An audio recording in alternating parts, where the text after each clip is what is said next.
Racine Bible Church, I want to talk to you about Christian biography. Amy and I right now, we're reading a book together each night, and the book is the biography of George Whitefield by the author Arnold Dallimore. Arnold Dallimore has like a 600 or 800 page biography of George Whitefield. The one Amy and I are reading is only 200 pages, and it's all the best bits from that longer volume. And first, maybe let me just tell you a little bit about why reading Christian biography is important. And this I draw from C.S. Lewis. C.S. Lewis says, every age has its own outlook, meaning every age is especially good at seeing certain truths, and every age is especially liable to make certain mistakes. We all, therefore, need the books that will correct the characteristic mistakes of our own period, and that means we need the old books. We may be sure that the characteristic blind spots of our own century, the blindnesses about which posterity will ask, how could they have seen that or not seen that, lie where we least expect it. And you know, C.S. Lewis is right about that. Your blind spots are the very spots that you're blind to. And 10 years from now, maybe you or someone else will say, how could you have been so blind to that? But the fact that it's a blind spot right now means that you're not aware of us.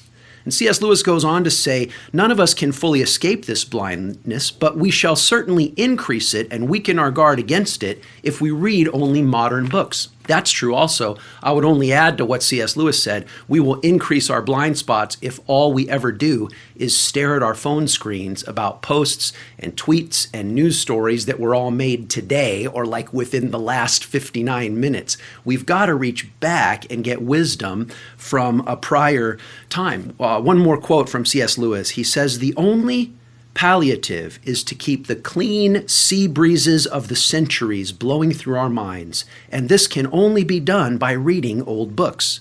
Not, of course, that there's anything magic about the past. To be sure, the books of the future would be just as good of a corrective as the books of the past, but unfortunately we cannot get at them yet, C.S. Lewis says. So to have that clean sea breeze blowing through our mind, we need that wisdom from the past. And so that's really why Amy and I try to read a Christian biography a couple of times a year together, why we're reading this one about George Whitefield now.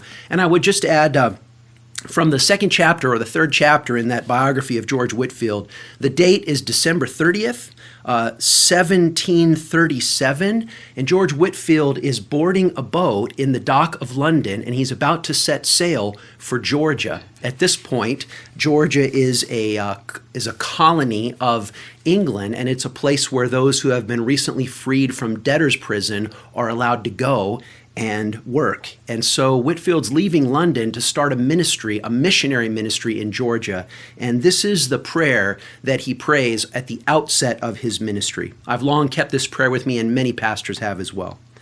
Whitefield says, God, give me a deep humility, a well-guided zeal, a burning love, a single eye, and then let men and devils do their worst. I love that prayer. Whitefield asks first for deep humility, and then second, he asks for zeal, because you don't want your humility to make you silent and mousy about what God wants you to do. And then if God gives him that single eye and that burning love, then he says, whatever devils do or whatever people do, let them do their worst, but God's going to empower me for the ministry that he's called me to. Hope you're encouraged by this little bit of Christian biography.